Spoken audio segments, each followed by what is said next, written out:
नमस्कार, आप सभी दर्शकों का बहुत बहुत स्वागत करती हूँ। आप देख रहे हैं जस्ट टीवी। मैं हूं नेहा शुक्ला, लेकर हाजिर हूँ चर्चा द ट्रुथ। और चर्चा द ट्रुथ में आज हमारे साथ जुड़ चुके हैं बेहद ही खास मेहमान। आइए पहले उनका परिचय आपसे करवा लें और कार्यक्रम में स्वागत भी कर लेते हैं। हमारे साथ जुड़ रहे हैं वरिष्ठ पत्रकार आनंद वर्धन सिंह। बहुत ही जाना पहचाना नाम है और आप पब्लिक इंडिया जो एक यूट्यूब चैनल है और काफ़ी प्रतिष्ठित चैनल है, उनके संस्थापक हैं। आनंद सर, बहुत बहुत स्वागत करती हूँ मैं आपका चर्चा द थैंक यू। ट्रुथ के इस अंक में। और क्योंकि भारत में राजनीतिक स्तर पर देखा जाए तो बहुत कुछ चल रहा है और इतना कुछ चल रहा है कि इसकी गूंज जो है यूएस में भी, जहाँ पर हमारे दर्शक बैठे हुए हैं, वहाँ पर भी पहुँच रही है। आप हाल ही में यूएस से लौटे हैं। वहाँ पर थिंक टैंक के बीच में इंडियन ये जो डेमोक्रेसी और ख़ास करके चुनावी प्रक्रिया, ये जो चुनावी प्रक्रिया है, इसे लेकर क्या वही सवाल हैं या फिर वो उन सवालों को जिसको भारत का विपक्ष बार बार सामने रखता है, खास करके नेता प्रतिपक्ष राहुल गांधी बार बार सामने रखते हैं, क्या ये सवाल गंभीरता से वहाँ लिए जा रहे हैं? और अब जबकि बिहार के नतीजे सामने आ चुके हैं, इस पूरे घटनाक्रम, इस पूरी पॉलिटिक्स और राजनीतिक परिस्थितियों को आपके शब्दों में मैं अपने दर्शकों तक पहुंचाना चाहती हूँ। आनंद सर। मैं यूएस की बात तो 4 मिनट में करके फिर इस पे कर लेंगे। जी जस्ट वो देखिए, दो चीजें थी जो हम यूएस, हम 10 जर्नलिस्ट एक साथ गए थे जी। और उनके बुलावे पे गए थे। वहाँ एक कॉन्फ्रेंस थी, 1 और 2 अक्टूबर को वॉशिंगटन में। हम्म। जो सबसे दो चीजें ऐसी लगी जिससे लगता है ना कि you are on the right path. पहला, गांधी को हम लोग जितना अपने देश में जो भी कर लें, हम्म। लेकिन अगर आप जब अमेरिका जाते हैं या दुनिया के किसी देश में जाते हैं, जितने भी देश में गया, हम्म। वहां पे एक चीज विच इज योर प्राइड, जिससे कहते हैं ना कि सीना गर्व से चौड़ा होता है, वो गांधी है और दूसरे बुद्ध हैं। हम्म। इसके अलावा वहां पे आपके किसी को कोई जानता नहीं।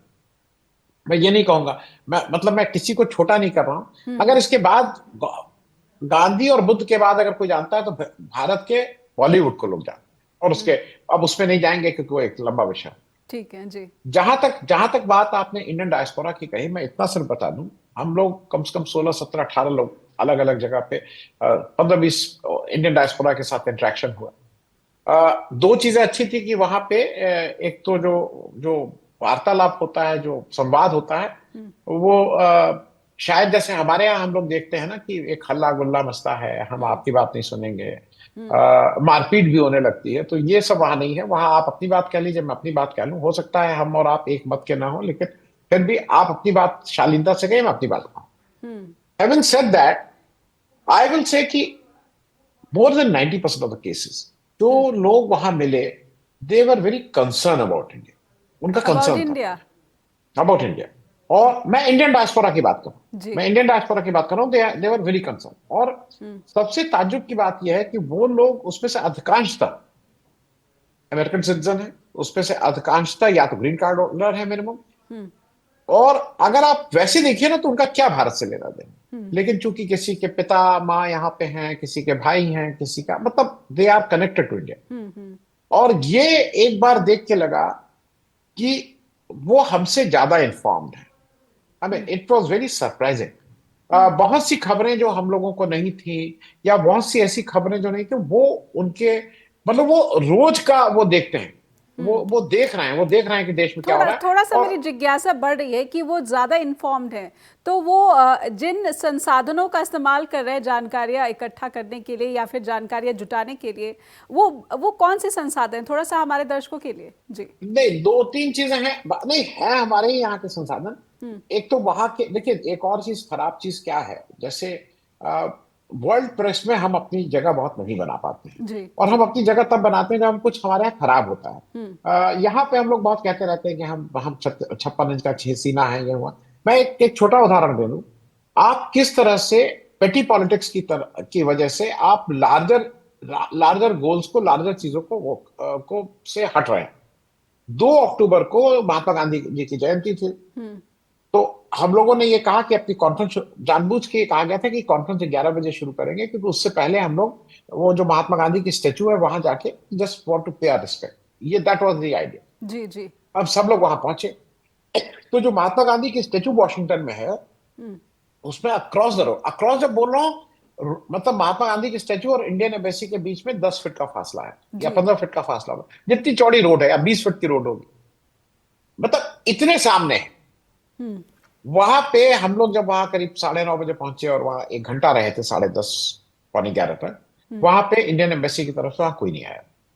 तो सामने चूंकि वही सब लोग धूप वूप में बाहर, एक ज्यादा लोग तो देखे नहीं, लेकिन इंडियन तो एम्बेसी में एक आनंद आध सर, लोग। क्या आप ये दावे के साथ कह सकते हैं कि 2 अक्टूबर के दिन गांधी जी की सामने प्रतिमा थी, एम्बेसी के, इंडियन एम्बेसी के सामने, उसके बावजूद कोई अधिकारी उन तक जो है अपनी श्रद्धांजलि मैं व्यक्त करने? जी। मैं वही कह रहा हूँ, 10:30 तक कोई नहीं आया था। जब उनसे पूछा कि भाई यहाँ तो, उन्होंने कहा नहीं, 1 बजे का हमारे एम्बेसडर साहब आएंगे, मतलब वो लेट आएंगे और फिर इस पे कुछ माला वाला चढ़ाया जाएगा। ठीक है। मैं जो जो ज्यादा इंपॉर्टेंट जो बात है, और उन्हीं उन्हीं वही के जो दूतावास के एम्प्लॉइज थे, उन्होंने बताया कि साहब पहले यहाँ पे उस पे एज प्रेसिडेंट ओबामा भी आए हुए हैं, एज प्रेसिडेंट बुश भी आए हुए हैं, ये लोग वहां आते थे। और जो जो भारतीय दूतावास था उसको एक बड़ा आयोजन करता था 2 अक्टूबर में, प्रेसिडेंट को बुलाता था, प्रेसिडेंट आके वहां अपना फूल चढ़ाते थे। अब आज की तारीख में ये, मतलब ये उन्होंने कहा नहीं, ये जो इन्फ्लुएंस है जो हम और आप समझ सकते हैं कि अगर आज वो जरा महात्मा गांधी की ज्यादा तारीफ कर देना तो कहीं उनको बुला ना लिया जाए वापस वहां से। क्योंकि आज का जो पॉलिटिकल नेतृत्व है उसको महात्मा गांधी को किसी भी तरह से डिमीन करना, ये बात पे, ये बात दुख की है।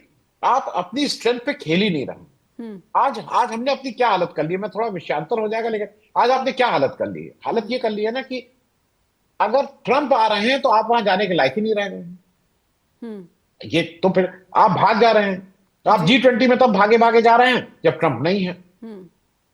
तो what I am trying to say, your strength is Gandhi, your strength is Nehru. पर और आप आनंद सर, आपने एक बहुत ही गंभीर बात यहाँ पर हमारे दर्शकों के सामने रखी है।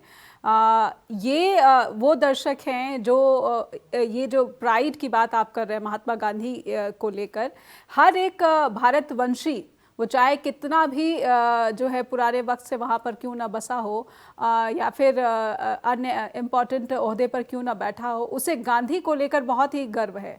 और जैसा आपने कहा कि आपने भी इस बात को महसूस किया, तो अगर 2 अक्टूबर के दिन ही इंडियन एम्बेसी की तरफ से जो पहले एक चलन परंपरा चली आ रही थी, उस परंपरा का निर्वहन नहीं किया जा रहा है, तो क्या वहाँ पर जो इन्फ्लुएंस है, भारत और अमेरिका के संबंधों की बात कर लेती हूं मैं, तो भारत और अमेरिका के जो संबंध सबसे बुरे वक्त का सामना कर रहे हैं, और उस बुरे वक्त में जो सबसे की रोल प्ले कर सकता है उसको ही इग्नोर किया जा रहा है, तो फिर तो मरकरी जैसे जो एक लॉबिंग एजेंसी है उसको आप हायर करते हैं और पैसे भी दे रहे हैं। जो बात जो परंपरागत तरीके से करी जा सकती है उसके लिए आप जो है ये आडंबर रचने वाली बात करते हैं। आनंद सर, इंडिया और यूएस के रिलेशंस को के लिए कितना इंपॉर्टेंट? नहीं, क्योंकि मैं इसको और जोड़ दूं, क्योंकि आपने इस बात को शुरू कर दिया तो मुझे लगता है कि फिर इसको तफसील से इसको कर लेंगे। जी। अगर बिहार के इलेक्शन की बात होगी तो कल परसों में फिर कर सकते हैं, क्योंकि ये समझना जरूरी है। This this is is very important for the important. Nation. जी। ये देश के लिए जरूरी है। जी। देखिए, दो चीजें समझिए।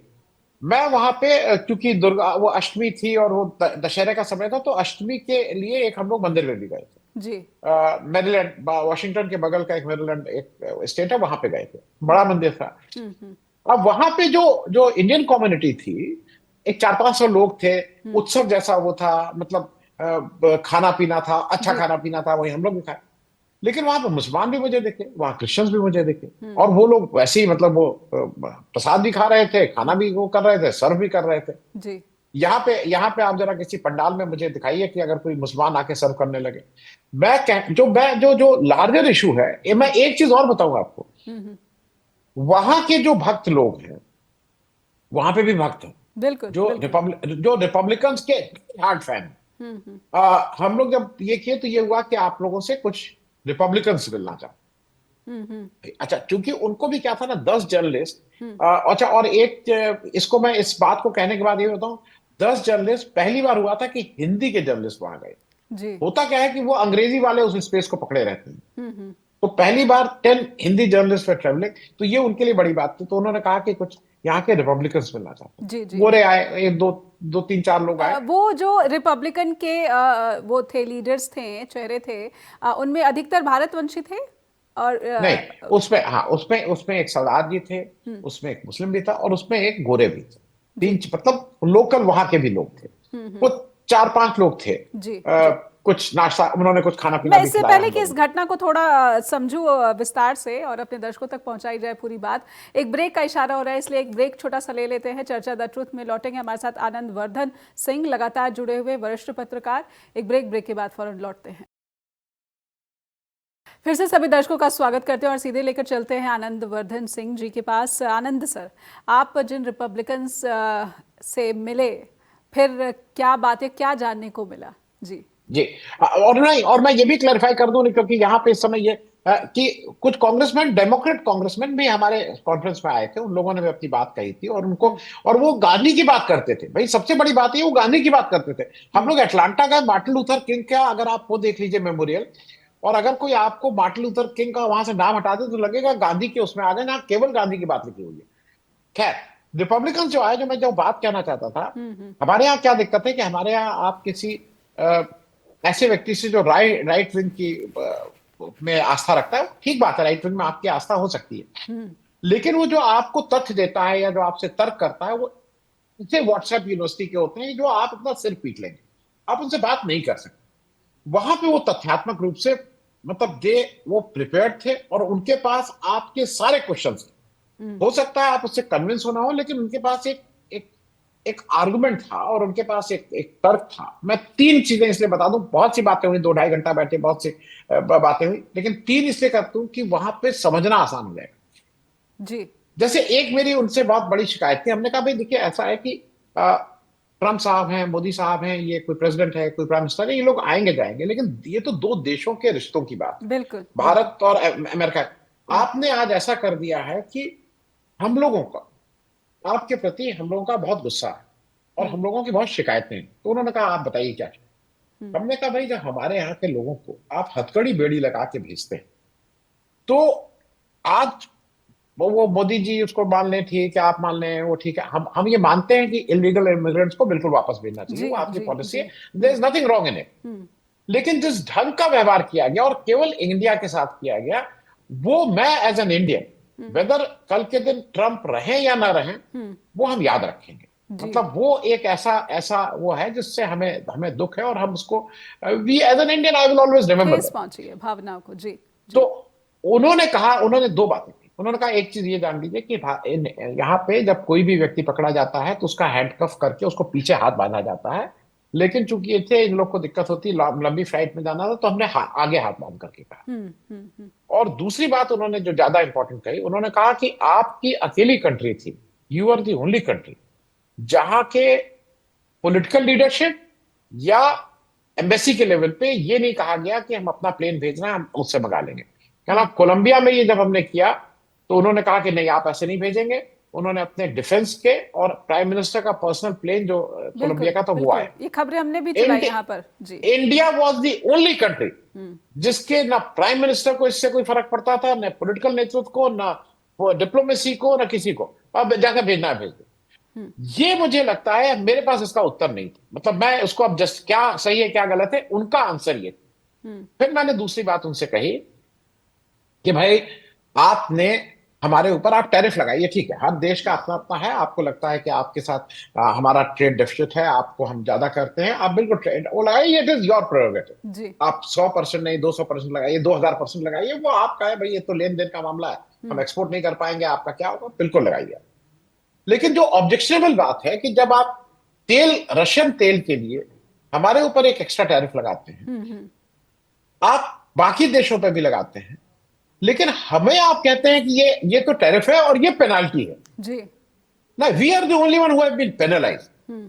आप चीन के ऊपर वो नहीं लगाते, आप टैरिफ लगाते हैं। आप यूरोप के देश जो गैस ले रहे थे, उन पर टैरिफ लगाते हैं, you are not putting a penalty. हमारे लिए आप बार बार कहते हैं ये इतने परसेंट टैरिफ है और इतने परसेंट पेनाल्टी है। आप मुझे पेनलाइज, आप क्यों सिंगल आउट कर रहे हैं? अब उनका जवाब सुनिए। उन्होंने कहा कि हम सिंगल आउट इसलिए कर रहे हैं, चीन ने जब रशियन तेल क्रूड खरीदा, तो उसने उस क्रूड को अपने लोगों के लिए खरीदा, उनको सस्ता क्रूड दिया। जी। जब यूरोप ने वो गैस खरीदी, तो उसने सस्ते में गैस खरीद के सस्ते में अपने लोगों को गैस दी। आप एक अकेली कंट्री थे जिन्होंने जो क्रूड खरीदा, उस पर बिजनेस किया, व्यापार किया, और उसको जितना इंपोर्ट किया उतना एक्सपोर्ट कर लिया। जी जी आपने अपने लोगों को कोई वो नहीं किया, नंबर एक। नंबर दो, उससे आपने जो पैसा कमाया और जो आपने डॉलर वहां भेजा, उससे रशियन अपने युद्ध को अंडरराइट कर रहा है। स्पॉन्सर करा जी। आप हाँ नहीं, और उन्होंने ये कहा कि देखिए अगर आप ये बिजनेस इस तरह का कर रहे हैं, जो आप हमारे यहाँ ये कह के कि हम सस्ता अपने लोगों को नहीं करना है, तो इसलिए पेनाल्टी लगाई। I had no answer. जी मतलब अब इसका मेरे पास बहुत तर्क नहीं है, अब तर्क तो मैं कुछ भी करता हूं। जी और लास्ट चीज मैं बता दूं, जी फिर मैंने कहा, हमने कहा एक चीज मुझे बुरी लगी, एक हमारा एक पार्लियामेंट्री डेलीगेशन आया था, बड़ा डेलीगेशन था, देश के में एक मुश्किल दौर से गुजर रहा था, मतलब उस समय हम उसी की 10 बात गए थे। बिल्कुल। आप लोगों ने उसको तवज्जो ही नहीं दी। They were not given that the respect and the media place which coverage. they, जी हाँ, नहीं मीडिया कवरेज नहीं, इवन दी अमेरिकन एडमिनिस्ट्रेशन, जी दी अमेरिकन स्टेट जो थी, मतलब वो जो उनकी सरकार है उसने नहीं दी। उन्होंने कहा एक चीज बताइए, आपका डेलीगेशन आया, कहला हमारे यहां से कोई डेलीगेशन जाए अमेरिका से, अमेरिका का ऑफिशियल डेलीगेशन, और वो वहां जाके मिले केवल कांग्रेस के लोगों से, समाजवादी पार्टी के लोगों से, आरजेडी के लोगों से, वो बीजेपी के किसी से मिले ही नहीं, तो आप क्या करिएगा? उन्होंने कहा ये पूरा डेलीगेशन आया, एक भी रिपब्लिकन से नहीं मिला। तो ये आप कर क्या रहे थे? जी। I no answer. पर शशि मैंने ये थरूर तो मजे हुए जो हैं वो डिप्लोमेट रहे हैं और जी नया नया जी, मैं उस पे नहीं जा रहा हूं, लेट अस नॉट, क्योंकि फिर वो लंबा एक डिस्कशन। ठीक मेरा है। कहना है कि जो उनके तर्क थे, वो तर्क बुनियाद पे थे, जिसका अपने पास कोई आंसर नहीं। ठीक है। सिर्फ जो मैं कह रहा हूं कि ये जो हम लोग जो अमेरिका को एक इस तरह से एक बड़ा वो देखा, उन्होंने कहा कि आपके यहां से एक चीज हुई, हमने कहा H1B1 वीसा की बात, जी जी जी H1B, उन्होंने कहा कि हुई, रात में हमने आपने उन्होंने कहा आपने नहीं देखा, हमारा जो भी उनके वो जो सेक्रेटरी थे, उन्होंने रात में कहा था कि $1 लाख पर ईयर पे जी हम जी लगाएंगे। जी it Katrin is on Leavitt record. ने कहा था और उसके बाद करेक्शन किया गया। जी करेक्शन नहीं किया गया, इतना प्रेशर आया फ्रॉम द इंडियन डायस्पोरा, जो भारत के जो सीईओज हैं, और जो उन्होंने कहा ये क्या पागलपन कर रहा हो, यहाँ कोई आएगा नहीं, हम लोग बुलाए।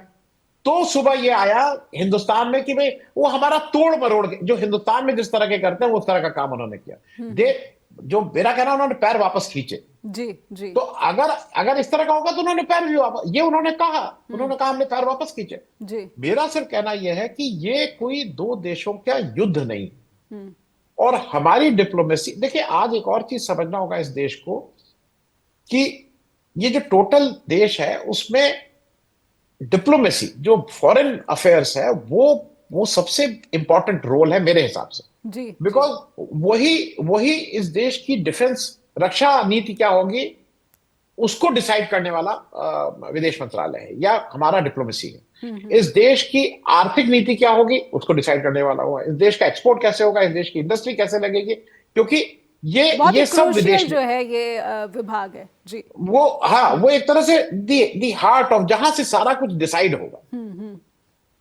अब अगर वो ठीक से काम नहीं कर पा रहा है, तो उसका इफेक्ट हर जगह हो।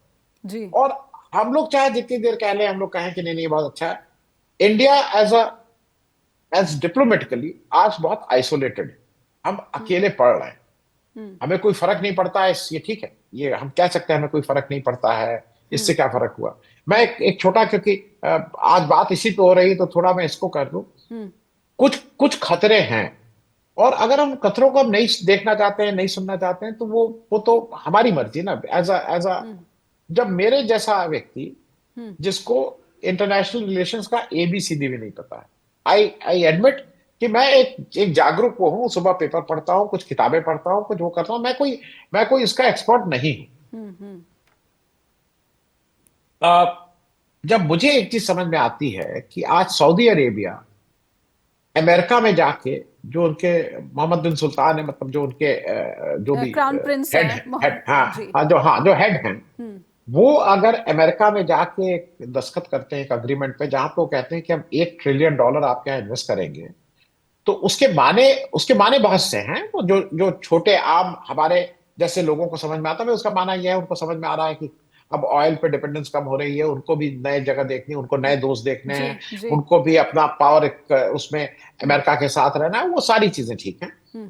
तो इसलिए वो उसके साथ $1 ट्रिलियन की करना, $1 ट्रिलियन इज सबसे बिगेस्ट अभी तक का वहां इन्वेस्टमेंट जी की बात हुई जी है, जो हाल के दिन वो उनके पास आ गया, वो तो बड़े पक्के दोस्त हो जाएंगे। बिल्कुल अब इसको इस रेफरेंस में भी देखना है कि उसी सऊदी अरेबिया और पाकिस्तान ने अभी 4-6 महीना पहले एक डिफेंस पैक्ट किया है। फ्रीडम वो पैक्ट किया है, फ्रेंडशिप पैक्ट, जिसमें उन्होंने ये कहा है कि अगर पाकिस्तान के ऊपर कोई हमला करता है तो हमला माना जाएगा सऊदी के ऊपर हुआ है, अगर सऊदी के ऊपर कोई करता है तो इस पर माना जाएगा, और हम एक दूसरे की पूरी मदद करेंगे। उसके अपने वो है, उसका अपना ये है कि सऊदी अरेबिया को पाकिस्तान का एटॉमिक वेपन चाहिए, पाकिस्तान को उनकी वेल्थ चाहिए, ये दोनों एक दूसरे को कॉम्प्लीमेंट कर रहे हैं। बिल्कुल बिल्कुल। हम कहाँ रह गए? अब इसी में खुश हैं कि उन्होंने हमें अपना हाईएस्ट अवार्ड दिया, और उन्होंने मुझे एक जमीन दी जहां पे हमने मंदिर बना दिया। What I am trying to say is कि country is a bigger thing. देश बड़ी चीज है। आज हमारी दिक्कत क्या हो गई है कि हम ब्रैकेटेड हो रहे हैं पाकिस्तान के साथ। हम पाकिस्तान भाई, जो बाइनरी बन रही हो इंडिया पाकिस्तान की बन रही, बाइनरी बननी चाहिए थी इंडिया चाइना की। जी। हमारे सामने बाइनरी होनी चाहिए कि चाइना कि इंडिया, तुम इंडिया के साथ जाओगे चाहे, अब हो रहा है कि नहीं तुम पाकिस्तान के साथ जाओगे कि इंडिया के साथ जाओगे। मतलब हमने अपने को किस स्तर पे उतार लिया है, इस पे एक हमें लगता है इंट्रोस्पेक्शन की बिल्कुल। इससे आवश्यकता। एक सवाल आ रहा है, लेकिन एक छोटे से ब्रेक का वक्त हो रहा है, इसलिए एक छोटा सा ब्रेक लेंगे यहाँ पर। ब्रेक के लिए रुकते हैं और उसके बाद लौटेंगे चर्चा द ट्रूथ के साथ। फिर से स्वागत करती हूँ आप सभी दर्शकों का। आप देख रहे हैं चर्चा द ट्रूथ। हमारे साथ आनंद वर्धन सिंह लगातार बने हुए हैं। आनंद सर, क्योंकि भारत और अमेरिका के रिश्तों की बात हो रही है और आपने डिफेंस का जो जिक्र किया, पाकिस्तान का जिक्र किया, अभी हाल ही में यूएससीसी की रिपोर्ट आई है जो कि काफ़ी विवादास्पद है। भारत की तरफ से कोई औपचारिक प्रतिक्रिया नहीं आई है, लेकिन क्योंकि आप उस समय अमेरिका गए थे और आपने एक अच्छा समय वहाँ पर व्यतीत किया है, पहलगाम हमले के बाद गए थे, क्या ट्रंप प्रशासन इस हमले को, पहलगाम आतंकी हमले को इस नज़रिए से देख रहा था? आपने ये महसूस किया कि वहाँ पर इसे इंसर्जेंट अटैक माना जा रहा है, जबकि इंडिया इसे बार बार कह रहा है कि ये टेररिस्ट अटैक है, और यहाँ तक कि यूएनएससी ने भी इसे पहलगाम में हुआ आतंकी हमला करार दिया है। फिर आप एससीओ की स्टेटमेंट देख लीजिए या फिर ब्रिक्स के स्टेटमेंट देख लीजिए, तमाम देश ये कहते हैं कि पहलगाम में आतंकी हमला हुआ है, लेकिन अमेरिकी आयोग को लगता है कि ये आतंकी हमला तक नहीं है। तो क्या आपने भी ये बातें महसूस करी कि पाकिस्तान का अचानक से पलड़ा भारी हो जाता है और भारत के आतंकी हमले को भी अब अलग चश्मे से अमेरिका और अमेरिकी प्रशासन देखने लगा है? नहीं, देखिए, आम आदमी की जहां तक बात करें, जो यूनिवर्सिटीज में हम लोग गए थे इंडियन डायस्पोरा, वहां पे इस तरह की बात नहीं, बिल्कुल क्लियर है कि पाकिस्तान ने ये टेररिस्ट अटैक किया था। इसमें इसमें कहीं कोई दो नहीं राय नहीं है, लोगों को पता है, लोग समझते हैं। और पाकिस्तान को, और मैं एक और चीज आपको बता दूं, वहां के जो, मतलब वहां के आप प्रश्न, आप ये कहते हैं ना कि इंडियन खाना खाना है, भाई मैं चूंकि वेजिटेरियन हूं तो मुझे थोड़ा इंडियन खाने की दिक्कत, मतलब वहां खाने की थोड़ी कभी कभी दिक्कत हो जाती थी, क्योंकि हर चीज में कुछ कुछ मालूम नहीं क्या मिला रहता है। जी जी। तो इंडियन खाना जब आप ढूंढने जाइए और इंडियन रेस्टोरेंट जाइए तो 80% ऑफ द टाइम वो पाकिस्तानी रेस्टोरेंट होता है। जब आप उसकी वो करिए कौन है कहाँ है, तो वो निकलता है वो पाकिस्तान का आदमी, लेकिन वो भी जानता है कि अगर वो पाकिस्तानी रेस्टोरेंट कह के उसको चलाएगा तो उसकी दिक्कत है।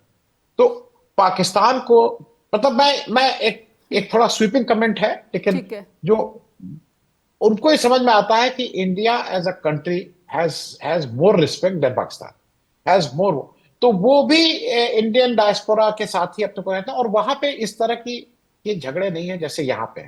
मतलब बहुत से लोगों के घर के बगल में पाकिस्तानी रहता है, आना जाना है बिल्कुल। त्योहार में, तीज त्योहार में एक दूसरे से। हमारे यहाँ जैसे है ना कि नहीं नहीं बिल्कुल नहीं, तो वहां उस तरह का नहीं है। लेकिन इसमें कहीं किसी को दो राय नहीं है कि वो जो अटैक हुआ था वो पाकिस्तान की तरफ से हुआ था, इस पे भी नहीं था। लेकिन जो आप बात कह रही हैं, डिप्लोमेटिकली ये हम फेल हुए हैं कि अगर, देखिए, इसको हमारे यहां से हाईलाइट नहीं किया गया। पाकिस्तान, अरे जो अमेरिका जो अपने को ये बताता है कि मैं जो oldest democracy of the world, और वो अपने को मास्टर और चौधरी मानता है दुनिया की डेमोक्रेसी को वो करने के लिए, उसके जो चौधरी साहब हैं ट्रम्प जी, वो वहां के पाकिस्तानी जनरल असीम मुनीर को व्हाइट हाउस में बुला के पाकिस्तान के पॉलिटिकल डिसीजंस क्या होंगे और वो क्या होगा ये उनसे डिस्कस करते हैं। जबकि वहां पे एक लोकतांत्रिक ढंग से चुनी हुई एक सरकार है। मैं उसके उनके लोकतंत्र की क्वालिटी पे मैं कोई करें, but there is a government which is democratically elected जी। आप अगर यहां कर रहे हैं तो उसको किसी ने कहा हमारे यहां, उसको किसी ने आईना दिखाया? मैं इसलिए इस बात को कह रहा हूं, एक वहां का एक थिंक टैंक है, उसके साथ एक इंटरेक्शन था, मैं अभय दुबे, आशुतोष और नीलू जी बैठी थी, और एक वो पढ़े लिखे लोग थे वहां, मतलब मैंने वो देखा, एक सौ। अधिकतर समय देखने की कोशिश की और पूरा नहीं देख सकी, लेकिन मैंने काफ़ी समय तक उसको देखा और मुझे काफ़ी जानकारियां मिली उसके ज़रिए। जी। नहीं, वहां वहां पे ये वाली बात आई, वहां हम्म। पे जो एक क्वेश्चन आया वो ये आया कि साहब, अगर ट्रम्प ये कह रहे हैं, और ये हम सबको पता है हम्म। कि ट्रम्प जी ने वो युद्ध रुकवाया था, हम्म। तो आपको दिक्कत क्या है ये कहने में? जी। और ट्रम्प अगर एक पीस मेकर का रोल कर रहे हैं, और हम्म। ट्रम्प अगर जो दुनिया की बड़ी शक्ति है और उनको उनके सामने कोई टिक नहीं सकता है, तो what is the problem? He is the super super power of the. हमने कहा एक चीज जान लीजिए, हम्म। एंड जो मैंने कहा वो, क्योंकि वो रिकॉर्ड पे है, मैंने उनसे कहा कि आप सुपर पावर कैसे हैं? हम्म। आपने 1947 के सेकेंड वर्ल्ड वॉर के बाद have you one any war? आप मुंह की खा के हर जगह से आए। हम्म। आप आप चाहे वियतनाम हो चाहे अफगानिस्तान हो, आप मुंह की खा के सब जगह से आए। वी आर अ कंट्री जिसने डिसाइसिवली 71 की वॉर में पाकिस्तान के दो टुकड़े करके एक नया एक देश जगह, खड़े। जहां जी। नहीं नहीं, जहां पे ह्यूमन राइट्स का वायलेशन हो रहा था, जहां जेनोसाइड हो रहा था, उन लोगों को बचाने का काम किया। आप अपने को ह्यूमन राइट्स के चौधरी बोलते हैं, और ह्यूमन राइट्स के चौधरी हम लोग हैं। हम्म। आप कैसे? जी। कहना यह है कि ये चीज यहाँ पर एक भारत। बात कहूंगी आनंद सर, आपने कहा था कि मुझे जो है इंटरनेशनल अफेयर्स की समझ नहीं है। बहुत ही बखूबी तरीके से आप हमारे दर्शकों तक जो इंटरनेशनल अफेयर्स है उसे उसका दृष्टिकोण पहुंचा रहे हैं, इसलिए मैं आपकी यहाँ पर जो है आपको सम्मान करती हूँ। जी। नहीं, मुझे ये लगता है ना कि मुझे अमेरिका कैसे एज एक इंडियन को हम्म।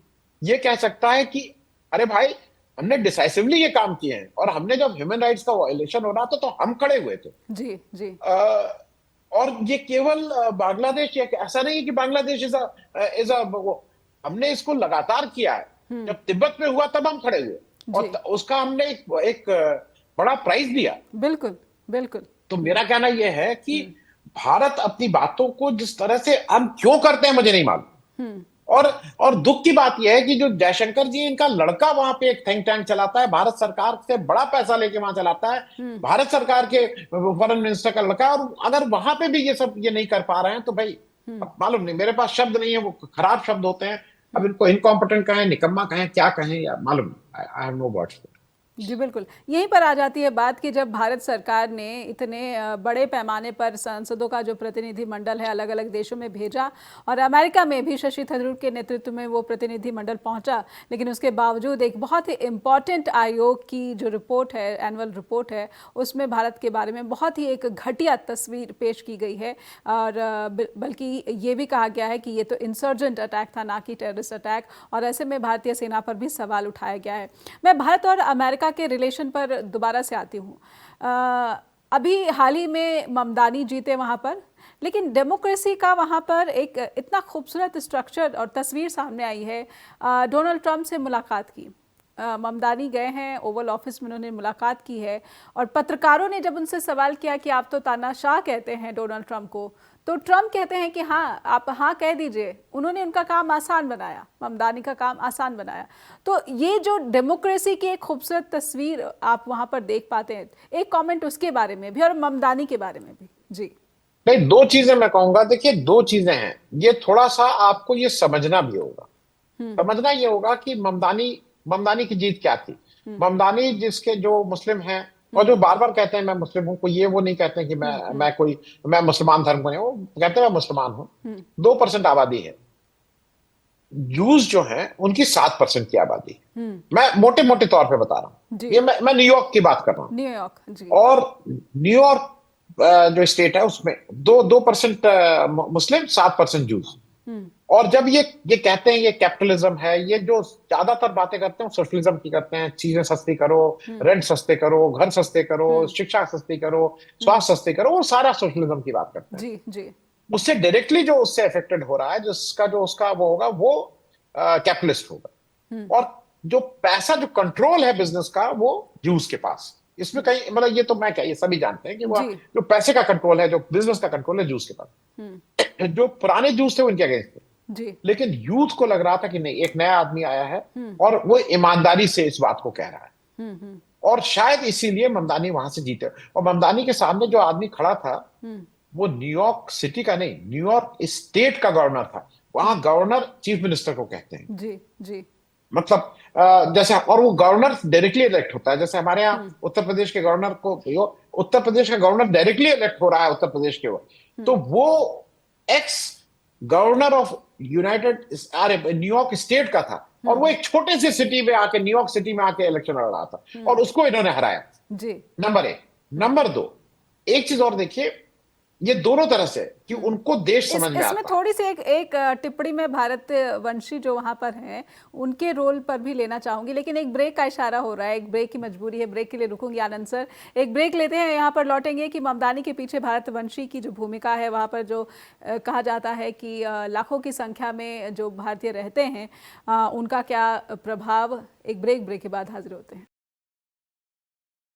फिर से स्वागत है आप सभी दर्शकों का, और सीधे चलते हैं आनंद सर के पास। आनंद सर, क्योंकि ममदानी की जीत, और ममदानी क्योंकि मीरा नायर के बेटे हैं, भारत के एक मुस्लिम जो कि वहाँ पर बस गए हैं उनके बेटे हैं, क्योंकि भारतवंशी की काफ़ी बातें होती हैं, उनकी जीत में आप किस तरह का रोल देख रहे हैं? क्योंकि आपने ये भी कहा है कि वहाँ पर भी जो समर्थक हैं पीएम मोदी के या फिर आरएसएस के, वो बिल्कुल ही अलग विचारधारा पर काम करते हैं, देश की बात यहाँ पर हट गई है। तो मैं थोड़ा समझना चाहती हूँ कि ममदानी की जीत में क्या भूमिका आप देखते हैं? नहीं, देखिए, ममदानी ने अपने को इंडिया से ऊपर उठा के उसने उसने इसको तोड़ा था। मतलब ये एक अच्छी हम्म बात थी कि उन्होंने अपने को रीजन और रिलीजन दोनों से उन्होंने इस बैरियर को ब्रेक किया था। हम्म। एक तो बात ये थी। नहीं, मैं वो बात कंप्लीट कर लूं, क्योंकि वो जो ट्रम्प से रिलेटेड बात है वो जी इंपॉर्टेंट है। जी जी। ट्रम्प ने जिस तरह से कल उनके साथ व्यवहार किया है, और ममदानी ने उसको ममदानी के साथ। रेसिप्रोकेट किया है। जी। ममदानी 30-32 वर्ष के हैं, ट्रम्प की जो एज है उसको वो रिस्पेक्ट दी है, देश के प्रेसिडेंट है वो रिस्पेक्ट दी है, hmm. And Trump has also. जी। लेकिन इसके पीछे एक साइकोलॉजी भी ध्यान रखिएगा। हम्म मैंने ट्रम्प को हरदम देखा है कि someone who stands in front of him, then Trump behaves, बिल्कुल वो फिर वो आदमी हो जाते हैं। हम्म जेलेंस्की ने अगर उनके मुंह पे उनका आईना दिखा के वहां आए थे, तो जेलेंस्की के साथ अब दोबारा बदतमीजी नहीं की है। और दिक्कत क्या है कि हमारे यहाँ की जो वो है, वो हम मालूम नहीं क्यों दोहरे हुए जाते हैं, हाथ जोड़ के कमर झुका के उनके पीछे क्यों रहते हैं। अरे भाई, मान लीजिए अडानी का कुछ है तो है, हम्म भाई यही है ना, अडानी का कुछ है तो है। अब क्यों इसके लिए इतना देश को कॉम्प्रोमाइज कर रहे हैं? और वहां पे भी ये समझ में लोगों का आता है कि अडानी का ही कुछ मामला है जिसकी वजह से आप लोग इतने वो हैं। किसी के पास कोई प्रूफ नहीं है, इसलिए मेरे पास भी कोई प्रूफ नहीं है, इसलिए मैं, अदरवाइज इंडिया को इतना, तो अगर थोड़ा आप ठीक से खड़े हो जाएं, जो ममदानी खड़े हो गए, और ममदानी ने क्या क्या बातें इनको नहीं कही थी, आज उनको समझ में आता है कि न्यूयॉर्क में बिना ममदानी के काम नहीं चलेगा। क्योंकि इनका सारा ट्रम्प टावर और जो इनका जो ये सब बना था, वो न्यूयॉर्क से ही बना था। हम्म तो मुझे लगता है कि दूसरी बात, ये अच्छी बात है किसी भी देश के लिए, कि जब देश की बात आती है तो वो रिपब्लिकन और डेमोक्रेट्स का फर्क खत्म हो जाता है, फिर वो उनको देशद्रोही नहीं बोलते। हम्म। फिर डोनाल्ड ट्रंप ममदानी को देशद्रोही नहीं बोलते। हम्म। अ, हमारे यहाँ क्या है कि हमारे यहाँ तो वो तुरंत देशद्रोही हो जाता है पर कि अगर, आनंद सर, और उनकी पार्टी तो ममदानी को टेररिस्ट और कहीं ना कहीं ऐसा कहा जा रहा था कि जब वो मेयर बन जाएंगे तो हो सकता है कि आतंकवाद को जो बढ़ावा मिल जाए, शहर में आतंकवाद जो है वो पैर पसार ले, इस तरह की बातें कही गई उनके खिलाफ, और बहुत ही भावुक उन्होंने स्टेटमेंट दिया उसके बाद। जी इलेक्शन से पहले जरूर हुई। इन्होंने जी। भी ट्रंप के लिए क्या क्या नहीं कहा। मतलब वो अगर उसको, नहीं, मैं इस बात को इसलिए कह रहा हूँ क्योंकि देखिए, कुछ चीजें दर्शकों को भी समझाने की जरूरत है। जी। भारत की तरफ से ये तो बहुत अच्छा मूव था कि हम 7 डेलीगेशंस को भेजे, हम्म लेकिन चक्कर क्या था कि नियत साफ नहीं थी इसके पीछे। हम्म मैं क्यों कह रहा हूं नियत साफ नहीं थी? हम्म नियत साफ इसलिए नहीं थी कि आप इसमें पॉलिटिक्स करना चाह रहे थे। आपको अगर ऑल पार्टी डेलीगेशंस था, देखिए भारत की जो व्यवस्था है उसमें जो जो शशि थरूर जी, वो इंडिपेंडेंट जीत के नहीं आए, वो कांग्रेस के टिकट पे जीत के आए, या कोई भी जो। तो अगर आप भेज रहे हैं तो आप पार्टी से पूछते कि आप अपना, और पार्टी को जो ठीक लगता तब भेजते। मेरे हिसाब से अगर अगर कोई मुझसे पूछता, तो मेरे हिसाब से अगर 7 डेलीगेशन जा रहे थे तो पहला डेलीगेशन मोदी जी को खुद लीड करना चाहिए, जो अमेरिका जाता। जी। दूसरा delegation leader of opposition Rahul Gandhi से कहना चाहिए था कि आप लीड करें। जी। तीसरा डेलीगेशन, अमित शाह चूंकि विदेश नहीं जाते, इन लोग को डर लगता है कि इन लोग गिरफ्तार हो जाएंगे, ये अमित शाह को निकाल दिए, राजनाथ सिंह जी को लीड करना चाहिए। एक डेलीगेशन स्टालिन से लीड करवाना चाहिए था, एक डेलीगेशन ममता बनर्जी से लीड। आप अगर ये सारे लोगों को लेके जाते तो उसका इंपैक्ट दूसरा होता। आप क्या कर रहे थे, अच्छा ऐसा है कि जरा शरद इनको कर दो तो अब ये फंसेंगे, अब ये जाएंगे, मतलब ये आप लोगों को आपस में फंसाने की अगर कोशिश कर रहे थे तो उससे आपकी नीयत साफ नहीं थी। आज भी मैं ये मानता हूं कि भारत की जो पैरवी, जिस तरह की बात वहां जाके राहुल गांधी कर सकते हैं, उतना इस देश में कोई नहीं है जो आपकी बात उतने जोरदार ढंग से कर सकता है। मैं कोई राहुल गांधी का फैन नहीं, मैं उनके इस उसका फैन हूं कि अपनी बातों पे खड़े रहते हैं। उनसे भी बहुत सी पॉलिटिकल गलतियां होती हैं, उन्होंने जी। भी अपनी पार्टी में बहुत से लोगों को कर रखा, उनकी पॉलिसीज की बात नहीं कर रहा हूं, लेकिन you have the best people with you, आपने उसको नहीं यूज किया। स्टैलिन अगर अगर अपने फाइनेंस मिनिस्टर को विदेश से जो पढ़ा है उसको ये अकोमोडेट कर सकते हैं कि नहीं तुम यहां आओ, तुम्हें तमिलनाडु बनाना है, तो जी। भारत के प्रधानमंत्री क्यों नहीं अपने बेस्ट टैलेंट से कह सकते हैं कि भाई चलो देश की बात है, चलते हैं सब, व्हाई नॉट। आप उस समय पेटी पॉलिटिक्स कर रहे हैं, you are doing a petty politics. जी। Nishikant Dubey is the right person to go there and lead a delegation. तो मेरा कहना यह था कि they were not your best foot forward. ठीक है, इलेक्शन आपके अपने दल के हो सकते हैं, लेकिन जब राष्ट्र की बात आए तो आपको अपना बेस्ट भेजना चाहिए। और ये बार बार, ये कोई नई चीज नहीं है, भारत ने ऐसा किया है पहले भी, लेकिन ये जो सारी चीजों को चुनावी चश्मे से, सारी सारी चीजों को वोट की दृष्टि से, वो शायद देश का नुकसान कर रहा है। जी। आनंद सर, आपने एक बहुत इम्पॉर्टेंट बात आज चर्चा द ट्रूथ के शुरुआत में ही कही थी कि क्योंकि वहाँ पर जब भी गांधी का अहिंसा दिवस मनाया जाता था तो फिर एम्बेसी, भारतीय दूतावास का बहुत इम्पॉर्टेंट रोल रहता था। ऐसे में सवाल एक आखिरी ये आपसे समझना चाहती हूँ कि जब प्रधानमंत्री नरेंद्र मोदी यूएस जाते हैं और प्रेस वार्ता को लेकर जो उनकी एक रेसिस्टेंस रहती है, वो सवालों को लेकर सहज नहीं होते। हालांकि उन्होंने अभी जब ट्रंप के दौरान उन्होंने अमेरिकी यात्रा की तो तब उन्होंने सवाल लिए थे, लेकिन क्या अगर पीपल टू पीपल एक जो कनेक्शन होता है भारत और अमेरिका के बीच, अगर मैं इसे कहूँ, तो इसमें ज़रूरी हो जाता है कि आपको मीडिया को भी सामना करना चाहिए और आपको सिर्फ और सिर्फ इंडियन डायस्पोरा से बातचीत ना करके कहीं ना कहीं सभी जो वहाँ के नागरिक हैं उनसे वार्तालाप का, उनसे कॉन्वर्सेशन, संवाद का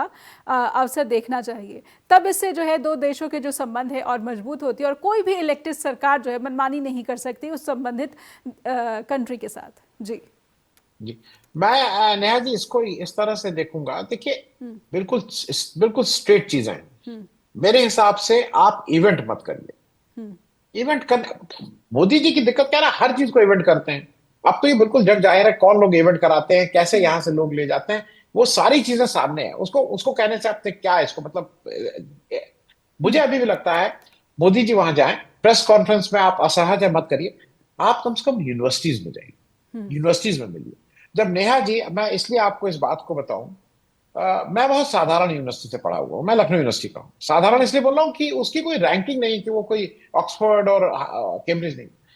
लेकिन अगर मेरे जैसे व्यक्ति को, जब हम को अगर बॉस्टन, मतलब अगर एमआईटी और बॉस्टन और हार्वर्ड और यहाँ पे अगर लोग सुनने को तैयार, अगर लोग आपसे बात करने को तैयार, मेरी अंग्रेजी भी ऐसी अच्छी नहीं, मैं साधारण उसका हूं, मैं कोई इस देश का कोई पहले 1000, मैं बहुत ही सामान्य सा एक जर्नलिस्ट हूं जो एक सामान्य सी यूनिवर्सिटी में पढ़ के सामान्य सी बातें करता हूं। अगर उनको वो ये बात सुनने को तैयार है, उनसे एंगेज होने को तैयार है, तो हमारे प्राइम मिनिस्टर से क्यों नहीं एंगेज? जी। और वहां से अगर क्योंकि देखिए एक चीज मैं फिर बताऊं, जो आपने मुझसे कहा ना कि आप, ये मैंने उनसे सीखा है। क्योंकि जब आप वार्तालाप करते हैं, जब आप किसी से वो करते हैं, तो वो टू वे हो जाता है।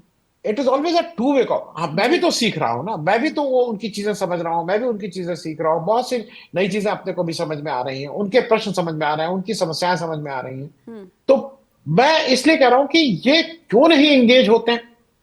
एंड अ पर्सन जो 2014 से पहले, जो बिना, अब टेलीप्रॉम्प्टर यूज करते थे ठीक थे, लेकिन वो लोगों से कनेक्ट होने में उनका कोई मुकाबला नहीं था। जैसे एक मैं उदाहरण दे दूं, लोगों को पसंद नहीं है, लालू यादव का कनेक्ट विद द पीपल बहुत अच्छा था, उनको पता था नब्ज क्या, कहां पकड़ना है मुझे। मोदी जी का भी है।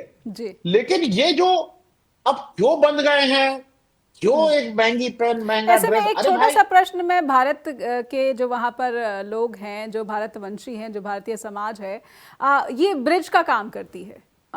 ये लोग और कहीं ना कहीं प्रधानमंत्री का जो डायस्पोरा से मुलाकात का कार्यक्रम होता है, ये शायद इसी मकसद से, इसी ध्येय के साथ होता है। क्या ये जो ब्रिज है ये अपना काम सही से नहीं कर पा रहा है, या फिर इस ब्रिज में कहीं ना कहीं खाई जो है बढ़ गई है, या फिर जो ब्रेकर है इस ब्रिज के ऊपर वो ज़्यादा चौड़े हो गए हैं, इस वजह से एकजुटता नहीं है और इसका प्रभाव जो है उस कंट्री के साथ एडमिनिस्ट्रेशन में नहीं हो पा रहा है? जी। देखिए ऐसा है नेहा जी, ये लार्जर क्वेश्चंस हैं। भारत की वुमेन क्रिकेट टीम ने अभी वर्ल्ड कप जीता। जी। जी। जेमेमा को मैं उससे पहले नहीं जानता था, to be very fair with you, क्योंकि मैं क्रिकेट का एक समय बहुत डाई हार्ड था, छुट्टी लेके घर पे देखता था मैंने, लेकिन पिछले 15 जब से आईपीएल आया मैंने देखना करीब करीब बंद कर दिया, नहीं देखता हूँ क्योंकि ये तो जमीमा सट्टेबाजी खान। है। जी। लेकिन जब जेमेमा जेमेमा रॉड्रिक नहीं, जेमेमा खान नहीं, जो जी। ये थी, जो अपनी जो जी। बॉम्बे जी। वाली जी। है, जी। जी। तो मैं सिर्फ ये कह रहा हूँ कि भारत की महिला टीम एक वो जीतती है, तो हम और आप क्यों गौरव? हम तो जीवन में कभी ना मिले थे, ना मिले हैं, ना मिलेंगे, जी। लेकिन हम लोग को क्यों अच्छा लगता? हम लोग को लगता है कि एक भारतीय है, भारत ने एक वर्ल्ड कप जीता। जी। और और उसमें भी मैं एक चीज बता दूं, भारत ने एक वर्ल्ड कप जीता। हम बार बार कहते हैं कि महिलाएं हमारे यहाँ ज्यादा वोट देती हैं, महिलाओं का हम बहुत सम्मान करते हैं। सम्मान, देखिए आप जब तक ईमानदार नहीं होंगे, मैं ये इसलिए कर रहा हूं कि ये दस्तावेज है जो मैं आपसे बात कर रहा हूं। भारत की T20 की cricket, T20 which is lesser than 50 overs world cup, जी। जी। जब, और ये कहते हैं पैरिटी, वो है जो बीसीसीआई है वो महिलाओं का भी देता है, कहते हैं हम पैरिटी में सब चीजें करते हैं। जी। जब भारत की T20 टीम जीतती है पुरुषों वाली, तो उसको 125 करोड़ बीसीसीआई देता है। महिलाओं की वर्ल्ड कप जीतती है तो 50 करोड़ देता है। जी। ये प्रधानमंत्री अपने आप कह दिए होते, इसको अनाउंस करवा दिए होते कि भाई ये कैसे, मैं यहां से अनाउंस कर रहा हूं, मैं डायरेक्शन दे रहा हूं, ठीक है बीसीसीआई ने दे, मैं 75 करोड़ यहाँ के जी। Discretionary fund. जी। ये मैं सिर्फ ये कह रहा हूं, ये कनेक्ट नहीं हो पाते हैं भाई। और और ये कनेक्ट होना जरूरी है, क्योंकि एक चीज जो इंडियन डायस्पोरा की आपने बात कही थी, वो कहीं जी। बात जी। और चली गई, मैं अंतिम बात कह के खत्म कर रहा हूं। जी। ममदानी ही नहीं, आज जो इंडियन डायस्पोरा वहां है, वो एक बड़ा वोट बैंक है किसी के लिए भी। वो उस तरह का वोट बैंक है जिस तरह का यहाँ इलेक्शन कमीशन ने बना लिया है, वो हार जीत करवा सकता है। जी। इसलिए इंपॉर्टेंट जी। इसलिए इंपॉर्टेंट जी जी। नेहा जी। तो उस वोट बैंक के ऊपर भी सवाल उठते हैं कि अमेरिका के साथ अगर भारत के संबंध खराब होते हैं तो फिर उनकी भूमिका जो है कहीं ना कहीं उनके ऊपर जो जिम्मेदारी भारत की सरकार या फिर मोदी सरकार अपेक्षा रखती है, क्या वो उसका निर्वहन नहीं करे। बहुत बहुत धन्यवाद करना चाहती हूँ आनंद सर, आपने समय दिया और हमारे इस प्लेटफॉर्म पर आए, आपका आभार व्यक्त करती हूँ। और अब अपने दर्शकों से एक सवाल जाते जाते ज़रूर पूछना चाहती हूँ, और आप हमें ईमेल के रूप में उस सवाल का उत्तर ज़रूर पहुँचाएं कि भारत और अमेरिका के संबंध पूरी दुनिया की डेमोक्रेसी के लिए बहुत ही महत्वपूर्ण हैं, और इन संबंधों का मजबूत बने रहना मानवता के लिए भी बहुत ही इम्पॉर्टेंट है। आप इस पर क्या राय रखते हैं, हम तक ईमेल पहुँचाएँ info@broadcasting.com या फिर neha@broadcasting.com पर भी ईमेल पहुँचा सकते हैं। नमस्कार।